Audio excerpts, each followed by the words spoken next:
Hey guys, welcome back to my Ford Focus. I watched this video this morning. It's called Financial Independence is Only the Beginning. And I haven't talked about my thoughts on FIRE on this channel yet. So I made my morning cup of coffee. We're gonna have a philosophical discussion about financial independence. If you're new here, hey, welcome. My name is Trey. I make videos based off of personal finance, now also financial independence. I just paid off over $42,000 worth of debt. Yes, that is including interest as well. You paid the entire amount. Awesome. Thank you so much. It's so exciting. And I feel like I am now just hitting that first marker towards financial independence. For those of you who also might not know what FIRE is, FIRE stands for Financial Independence Retire Early. The idea is that you want to make enough passive income that you can live off of just passive income alone so that you free up all your time from work and you never have to pursue active work again for money. You don't have to trade your time for money. That's probably the best way to put it. And there's a couple ways to go about it. One is making very successful businesses. That's probably the most active way to go about it. There's also investing in real estate, in rental properties, long-term. There's also investing in the stock market, mutual funds, index funds. And a lot of people do a combination of all of those things to gain financial independence. The idea is that there's this number, people call it a FIRE number. And once you've reached that in your passive investments, you're at a point where you can take, X amount of dollars per year, replace your salary with that and live comfortably. And there's not one number that works. People break it down into a couple different subsections. There's like fat FIRE, which is living on like a $100,000 salary, I think is what most people break it down to in the US. And then lean FIRE starts at like 40 grand or so. Basically, either way you want, it's financial independence because you're able to survive off of the income alone from your investments every year and not actually ever have to touch the investments. The investment would be so large that you literally just live off the passive income. The video I'll link in the description. This woman who I honestly don't know because I don't follow the financial independence movement that closely, was talking about how financial independence is only one journey in the journey of life. And financial independence is actually just a tool that we use so that we can get to the life that we want to live. And I think that that's true. The reason that I budget and I got out of debt and I followed Dave Ramsey and then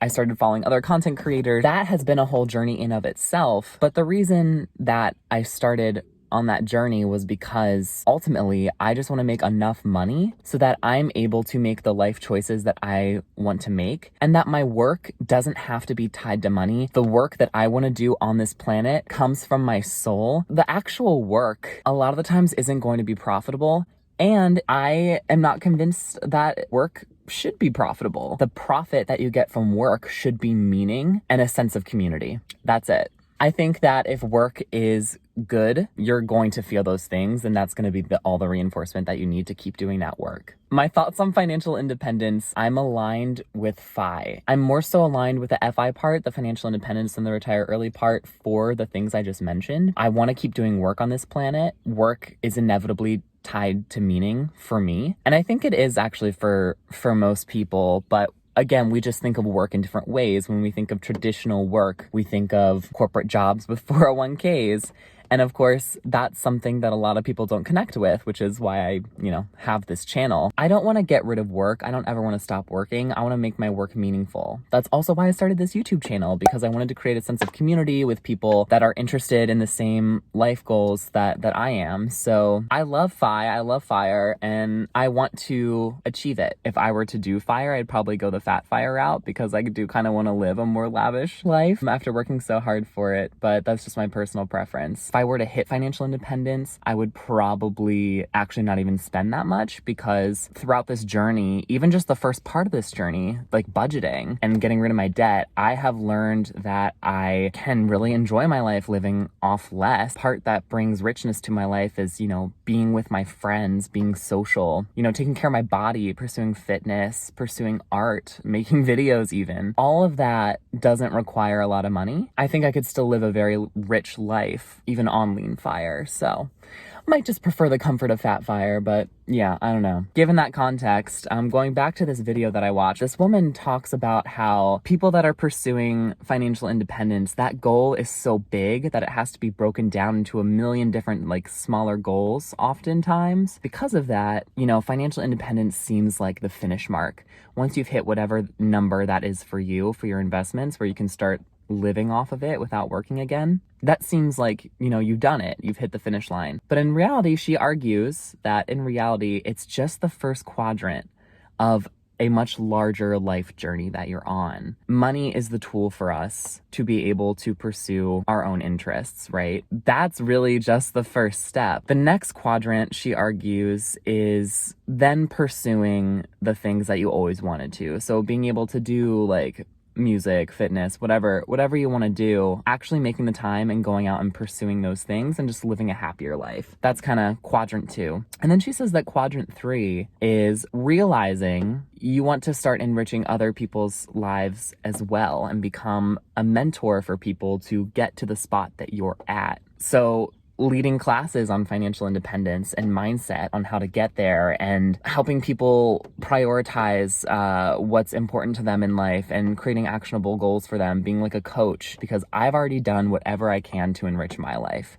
And if I keep focusing on enriching my own life, I'm gonna lose meaning ultimately. That's when you shift into that, like, third quadrant, which I think is beautiful. I completely align with this woman's life view, how she describes, you know, the journey through life, through financial independence. Obviously, I'm not there yet. I'm not close to being there yet, even passing quadrant 1. But coming out of debt makes me realize that this is the path that I want to be on. I don't want to stop. I don't want to get out of debt and then just stop saving, go back to the way that I was living. Obviously, it has awakened me, you know, it has given me a sense of agency. I feel like I've taken control of my life, and I obviously don't want to let that go, you know? Like, I have found that I can build this tool of money to make long-lasting impacts on my life. Financial independence movement is actually just one example of an awakening. It's when you finally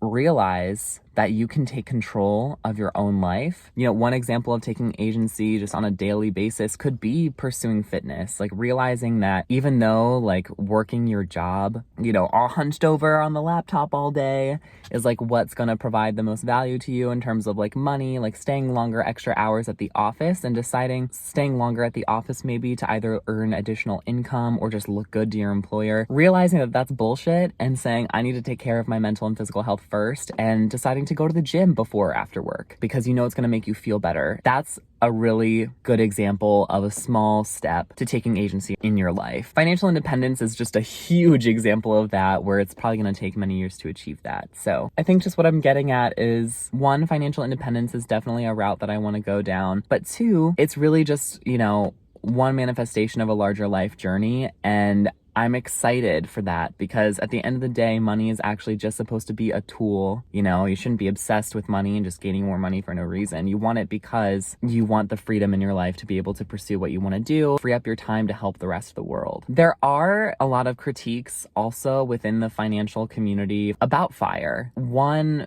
good example is from Chelsea Fagan, the creator of The Financial Diet. It's a YouTube series just on financial health and also taking control of your life through your finances, budgeting, etc. She argues that financial independence, retire early, is actually almost like too Republican of an idea. Basically, she's saying that telling people to take their finances into their own hands and, you know, working like a crazy person for 10 to 15 years so that you can enjoy financial independence a bit earlier than like 65 is a terrible solution. We shouldn't set this standard for people just need to like kill themselves in order to be able to achieve the dream. I agree with that. I agree it's not a good long-term solution, but I would also argue that we're at that place right now in our economy and society. And with capitalism, you know, it's probably just going to get worse. The rich are going to get richer, the poor are going to get poorer.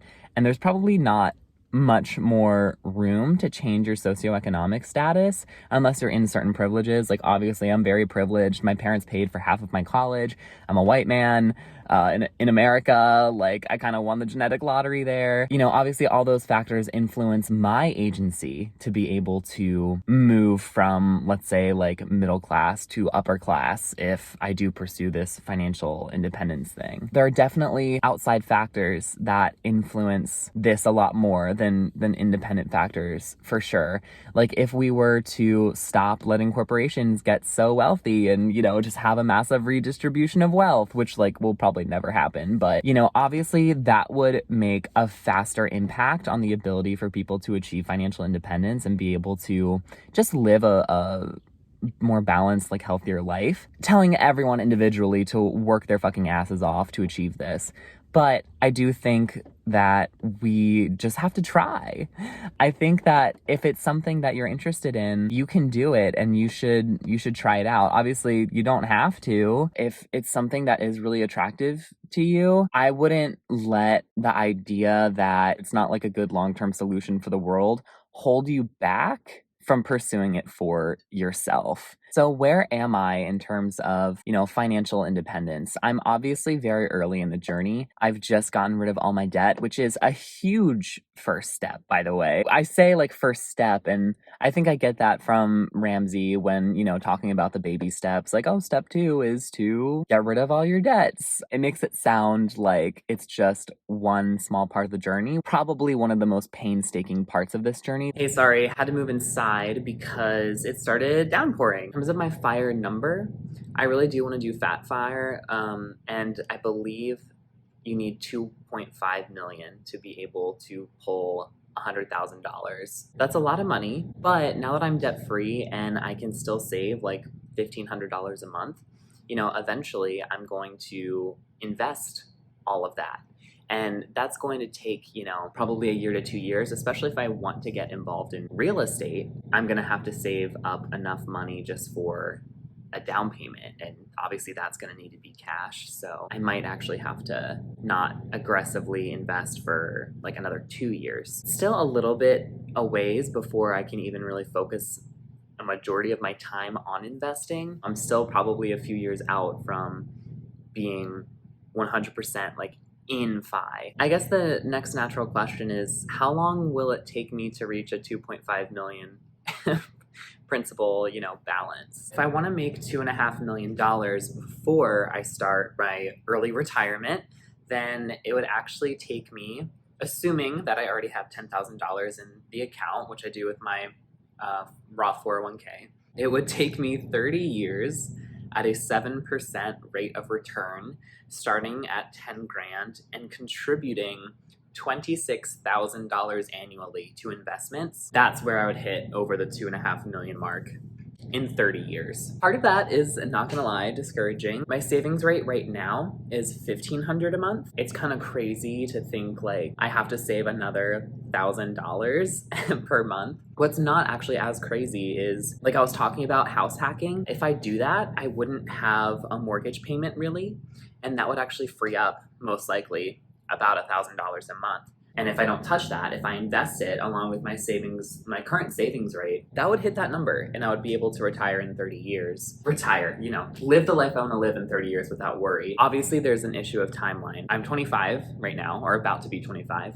That'll put me at 55, which is starting to get towards typical retirement. The whole point of being really aggressive about this journey is so that I can do this and pull this off early. So there's also a lot of other variables though that come into play. Like, I probably won't be at my current salary forever. I will, you know, fingers crossed, keep moving up in my job so that by the time I'm in my mid to late 30s, hopefully I'm making like double what I do now. That will significantly increase my ability to contribute, which should shed off some years. I think it also comes down to I'll need to have other income streams, and also maybe just adjusting my thought process about Fat Fire. Maybe instead of pulling $100,000 a year, I could live off of, you know, $75,000 a year. It all depends. But yeah, thank you for watching this video. Did that resonate with any of you guys? Is that why some of you are on a path to increase your finances? Yeah, I'll see you guys at the next video.